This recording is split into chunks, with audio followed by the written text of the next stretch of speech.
Bonjour Alain Krakowicz. Alors nous sommes ici chez vous pratiquement, à la gare du Nord, une des grandes gares parisiennes, et il se trouve que justement Paris est peut-être la seule, et pour l'instant la seule mégapole, c'est-à-dire la seule ville de plus de 10 millions d'habitants en France, mais qui va en avoir 40 dans très peu de temps dans le monde entier. Et donc pour vous, vous dites dans cet essai Métropolitrain que la meilleure des solutions pour se déplacer, ça reste le train. Oui, dans les métropoles et en particulier ces mégapoles de plus de 10 millions d'habitants, il y en avait 10 en 1990, il y en aura 43 en 2030. On a aujourd'hui un sujet qui est énorme, c'est-à-dire que c'est des millions d'habitants, des milliards de déplacements, des mégapoles de 90 millions d'habitants. Et toutes ces mégapoles, dans le monde entier, vont s'agrandir.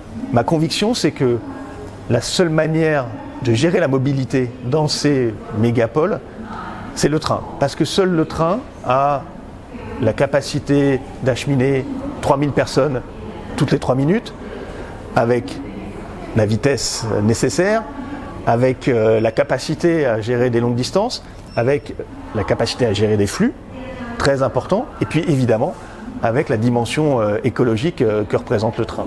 Mais le train, c'est aussi une emprise dans la ville. Il faut qu'il y ait de la place pour les rails. Et le rail, c'est pas toujours le train. Oui, je pense qu'il faut qu'on réinvente le train. Il faut d'abord qu'on prenne en compte le fait que demain, et quand je dis demain, c'est très rapide, ce sera en 2024, on aura des trains autonomes. Le premier, ce sera le RER. Autonome, c'est-à-dire sans conducteur qui conduise, quoi. On gardera il est là, un conducteur, oui. Mais effectivement, l'accélération, le freinage du train sera automatisé. Et ça permettra d'augmenter la fréquence et donc aussi d'augmenter la rapidité et la vitesse du train. Et on a besoin de ce train autonome. Mais le train autonome, ça veut dire quoi? Ça veut dire qu'on a dans une même main le train lui-même et le rail, puisqu'un train autonome, c'est le train qui parle en permanence au rail. Et donc on a besoin de faire comme chez nos voisins de l'Asie, qui sont aujourd'hui la référence du mass transit, même si on n'a pas envie forcément d'avoir des foules compactes, mais on sait bien qu'ils ont une avance technologique sur ces sujets-là. Ils ont des métros automatiques, comme nous, et ils ont une organisation totalement intégrée à la fois des rails, de l'infrastructure et du mobile. Pour vous, le concurrent du train, ça reste en grande ville, ça reste la voiture, ou progressivement elle va disparaître et il n'y aura plus que des vélos, des trottinettes et le train? Alors ça, c'est un point très important pour moi.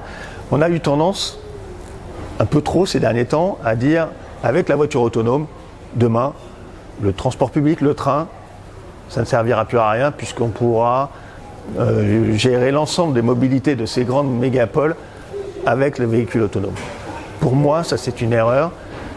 Rien ne remplacera la capacité du train à pouvoir acheminer 3000 personnes toutes les 3 minutes. Par contre, c'est vrai que c'est cette combinaison de mass transit avec le micro-transit que peut représenter demain le robotaxi, c'est-à-dire le véhicule autonome qui permettra depuis la gare de gérer le dernier kilomètre.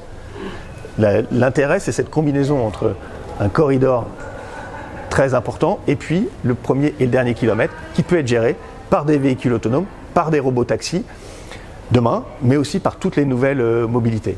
Donc c'est pas l'un ou l'autre, c'est l'un et l'autre. Voilà, donc c'est passionnant, on l'aura compris, Alain Krakowicz, Métropolitrain.